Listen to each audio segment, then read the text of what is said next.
ওই বড় পীর আব্দুল কাদের জিলানী রহমতুল্লাহর নাম শুনছেন না, সবাই জানেন তো। ওনার কাছে একদিন এক মহিলা আসছে পর্দার আড়ালে, আয়সা বলতেছে, হুজুর আমার একটা ছোট্ট কথা আছে। তো বলতেছে কি বলো? তো ওই মহিলা পর্দার আড়াল থেকে বলতেছে, হুজুর বিশ্বাস করেন আল্লাহ তাআলা আমাকে অনেক বেশি রূপ সৌন্দর্য দান করছে, আমি অনেক সুন্দরী নারী, আমারে আল্লাহ যথেষ্ট পরিমাণ রূপ যৌবন সৌন্দর্য দান করছে।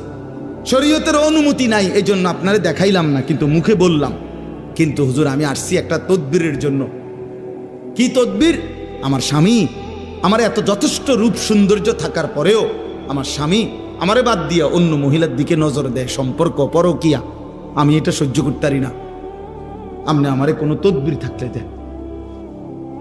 এই বড় পীর আব্দুল কাদের জিলানী রহমতুল্লাহ একটা চিৎকার দিয়া বেহুশ হয়ে গেছে। হুঁশ আসার পরে ওনার খাদেমরা জিজ্ঞেস করছে, হজরত মহিলা একটা তদবির চাইলো, আমনের কি হইলো যে আপনি চিৎকার দিয়ে উঠলেন, আপনি কেন বেহুশ হয়ে গেলেন? তখন তিনি বলেন, বাবা শোনো, এই মহিলার এই কথা আমারে বহুত বড় এক সবক দিল।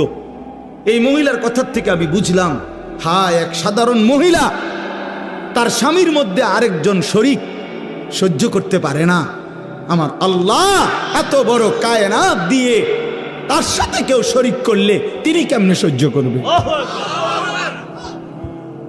বুঝেন নাই কথাটা?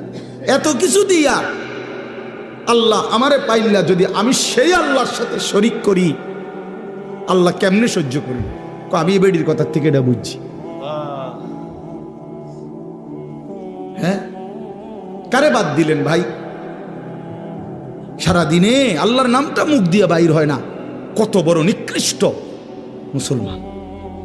সারাটা দিনে 24টা ঘন্টার মধ্যে আল্লাহকে একটা সেজদা দিতে মন চায় না, কত বড় গাদ্দার এটা, কত বড় নিকৃষ্ট এটা, কত বড় অসভ্য।